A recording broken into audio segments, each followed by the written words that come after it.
Hi, it's Sally-Shakti, your visionary writing guide, and welcome to Tarot and Astrology for Visionary Writers from Monday the 30th of October to Sunday the 5th of November 2023.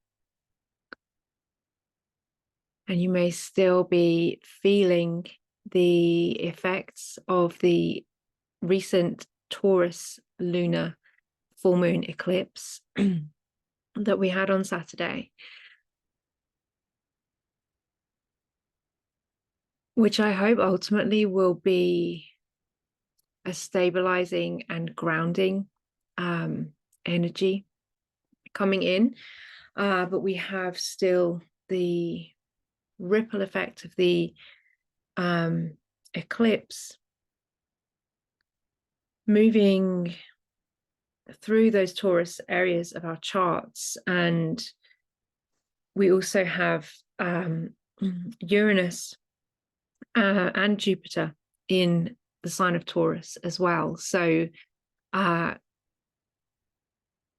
soon after, a few hours after the Taurus lunar eclipse, the moon was conjunct Jupiter and then remained very close to Jupiter in the sky. And you might have seen the moon and Jupiter very close in the night sky recently. First with the moon further to the right or further west of Jupiter, and then that conjunction between the moon and Jupiter, and then Jupiter being further west than the moon, as the moon is traveling more quickly through the sign of Taurus, and in fact will be out of Taurus and into Gemini by the time this video comes out, more or less, passing as well on its way a conjunction with the planet Uranus.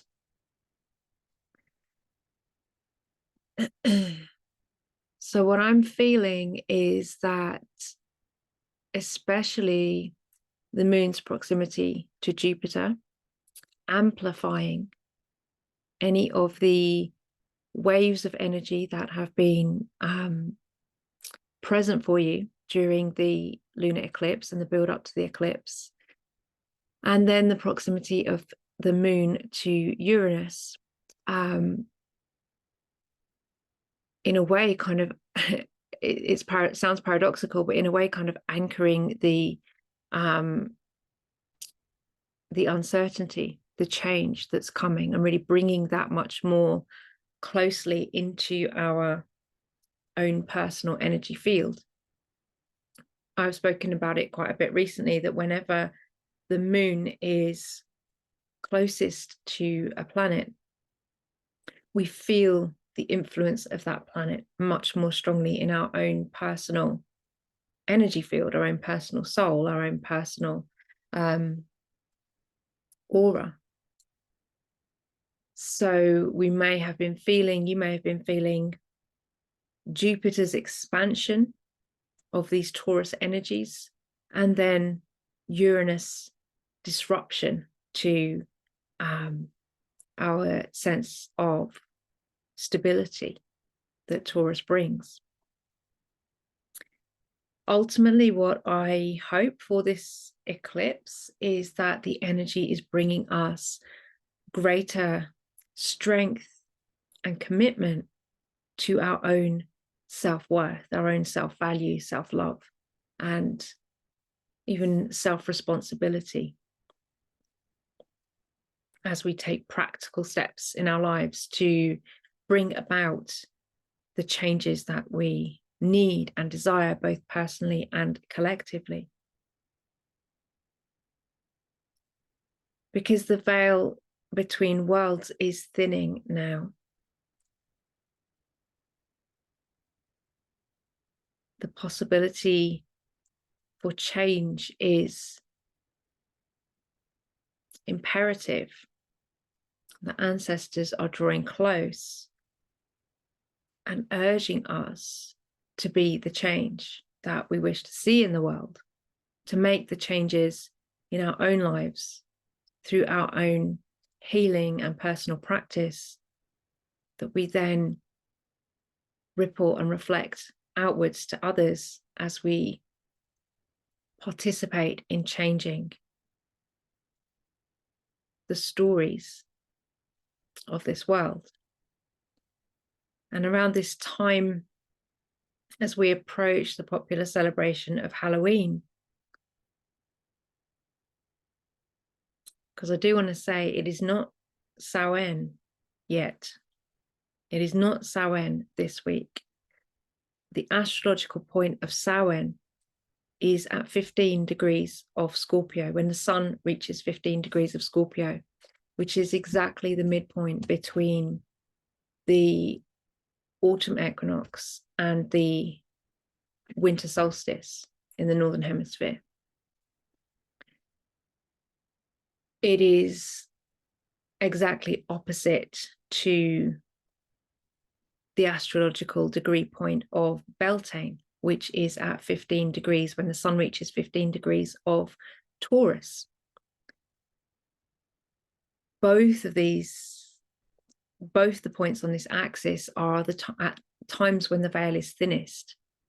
People have begun to remember that around Samhain. It's not so widely remembered yet about Beltaine, but at Beltaine, the veil is also at its thinnest, which gives us again that axis between the wheel of the year and the hemispheres, where we enter into this time of great depth and potential on both sides of the world and on both sides of the wheel of the year.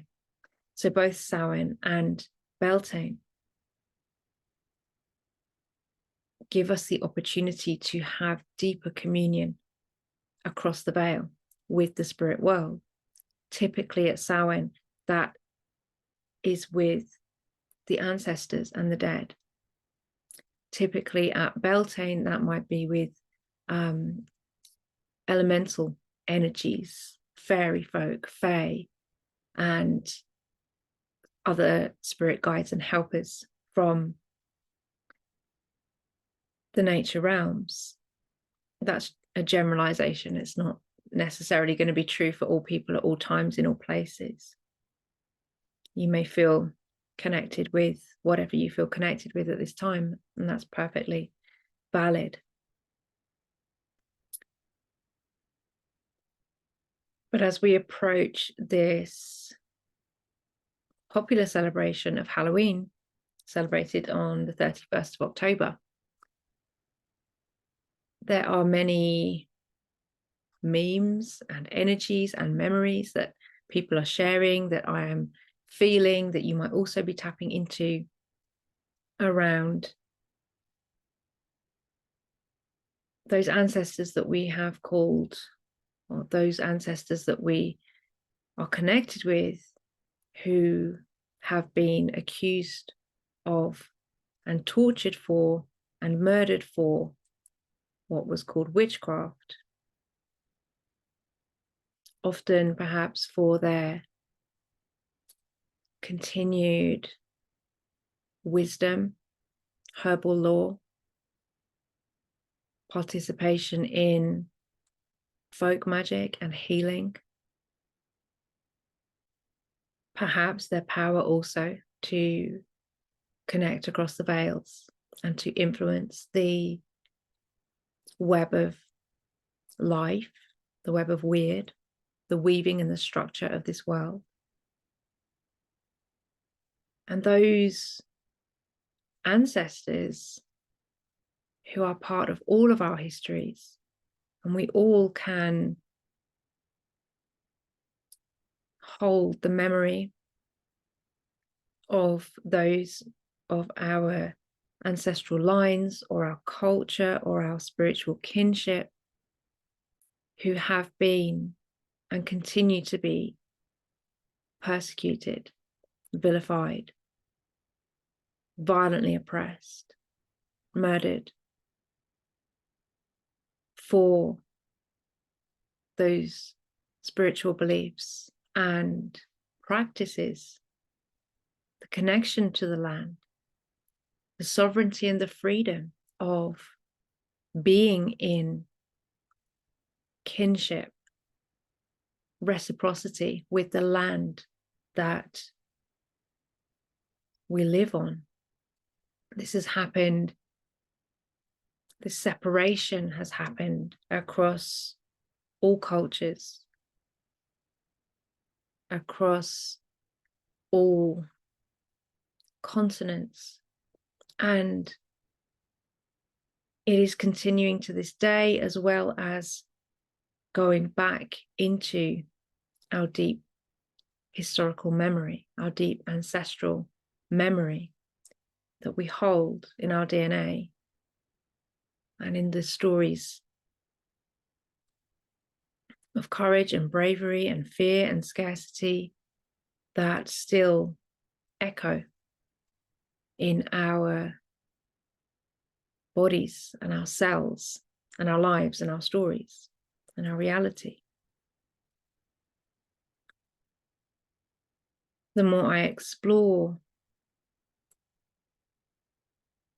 the deep ancestral history of Bridget's Isles, and I become aware of the violence of the oppression and the suppression and the continued practice of violently and forcibly removing people from their connection with the land and with their magic and with their power and with each other, their community, which, as far as I can see, has been happening for at least 80 generations on this land. The memory of that trauma goes so deep and informs all that we have known, including all of the violence that has been done by those descendants of that trauma and perpetuated on others in other lands, in other continents, in other places. That trauma goes so deep, the memory of it is so strong that sometimes it's almost difficult to shift the story in a way that is both healing and integrating and not bypassing. I'm so aware of so much violence that has been done. Really, I feel, in the name of patriarchy, misogyny, colonialism, racism,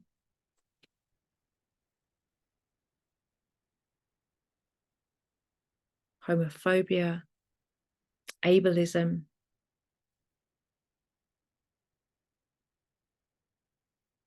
that violence that began actually many thousands of years ago and came to these lands at least 2,000 years ago, and which has been enacted on other people in other lands and by our own people in these lands for many, many, many generations. Land clearances and forcing people off the land has continued into recent centuries. Living memory continues now as a form of, often as a form of gentrification or forced acquisition. Happens across the globe. We're seeing it in Israel and Palestine. Almost always, if not always, driven by the greed for power that comes from a deep patriarchal disconnection from our true roots, our true inheritance, our true land, our true community, and love.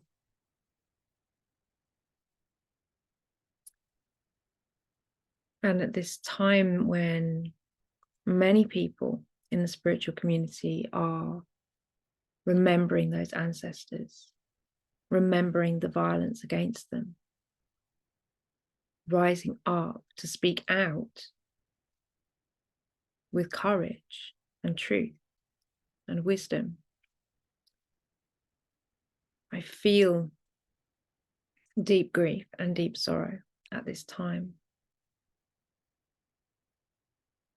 in a way that echoes my experience around the autumn of my cycle every month, but on a much larger scale, with a much deeper root. And so the veil is thin, the portal between worlds is opening. Samhain itself will occur next week on Tuesday, the 7th of November, when the sun reaches 15 degrees of Scorpio and is midway between the autumn equinox and the winter solstice, the Libra Equinox and the Capricorn Sagittarius solstice.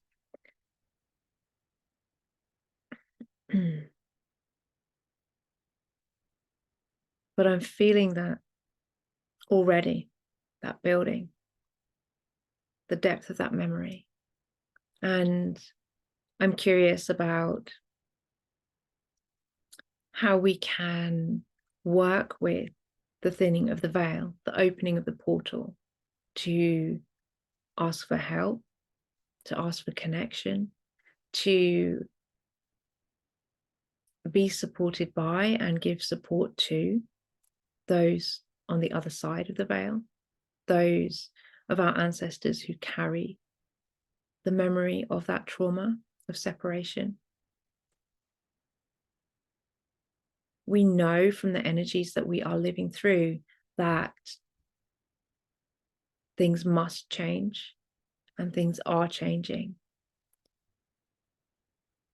So my invitation to you at this powerful portal time, this time of powerful portal energy, is, as we here in the Northern Hemisphere are really in the deep process of turning within, can we invite our ancestors of past, present, and future to be present with us, to offer their support and guidance, to receive the healing that we ourselves are doing as we move through the intensity of these times.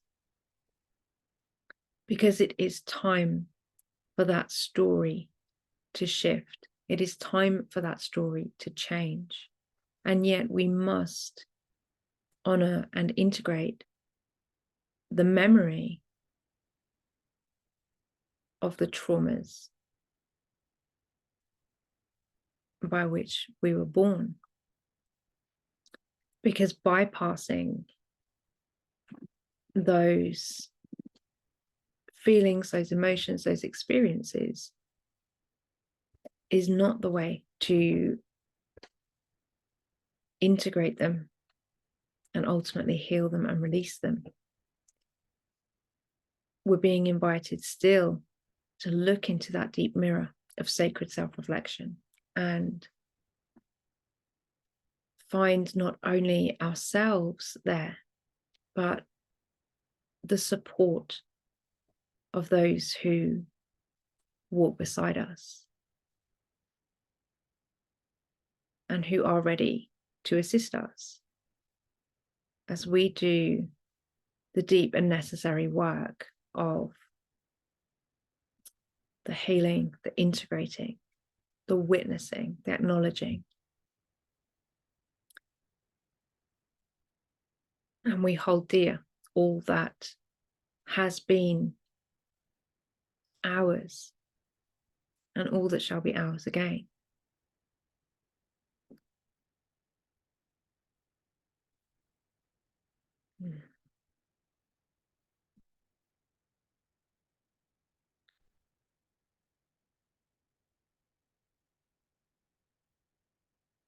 And I turn to look outside, where I can see the leaves becoming golden and amber the sky clearing after rain. There have been many strong rainbows through this eclipse season, which I myself have witnessed, and I've seen lots of other people posting pictures as well. This is a time of deep, powerful internal and external transformation. And the depth of the healing work that we're doing will be reflected in what we're writing as visionary writers and creatives.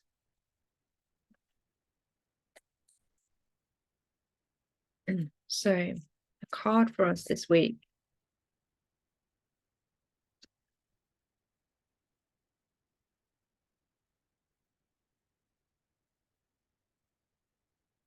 is the Ace of Pentacles, a beautiful gift, the gift of this Taurus lunar eclipse, the gift of grounding, the gift of coming home to ourselves. Perhaps a gift also from Jupiter in Taurus, a gift of abundance, resourcefulness. I'm mindful that our ancestors on these lands and across the globe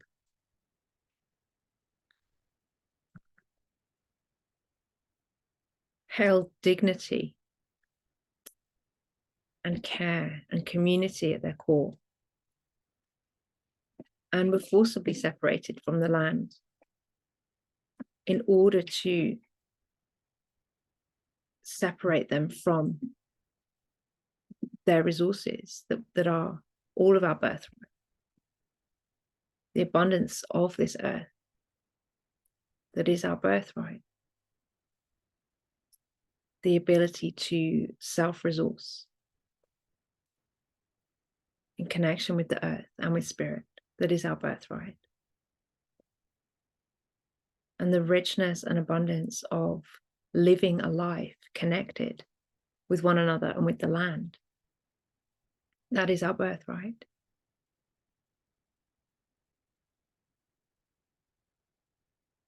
And these are some of the things that patriarchy, capitalism, colonialism has taken from us.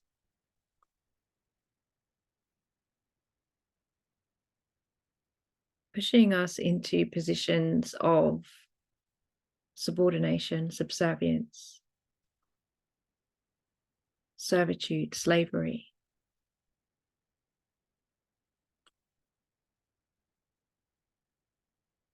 And separating us from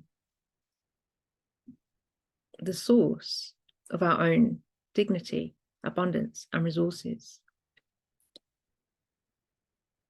The invitation for us in these times is to reconnect with that source within, so that we can begin to re-manifest that connection with our own abundance, our own resources, our own dignity in the external world. Finding again that deep inner knowing, that deep inner trust, and that deep inner wisdom that brings us back into deep connection with who we truly are and the wisdom that our ancestors truly held. It's not to say that that is an easy path in this world, and we all must work with the resources that we have to get by. But every shift that we make in our internal narrative, and every opportunity we take to reconnect with our own inner resources, we shift the needle of the external narrative a little bit more and a little bit more. And as we make those shifts in ourselves, we share those shifts with others through our writing and creative practice. as visionary writers and creatives. So the Ace of Pentacles invites us to reconnect with our own inner resources, especially if this time of the thinning veil is feeling particularly challenging for you. The invitation is to reconnect with the earth, with your own grounding, and with the inner resources and abundance that are your birthright, and that will be yours again.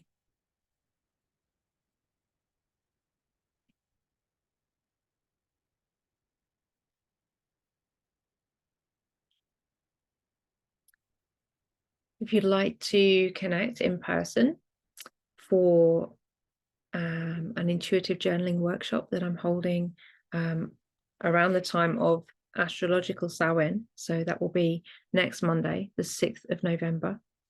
I would love to see you there, and I'll pop the link for that in the comments.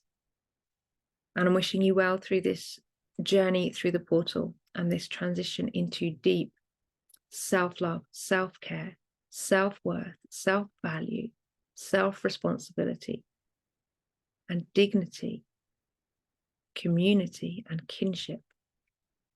That is the invitation of these times. Sending you much love. Thank you for being here.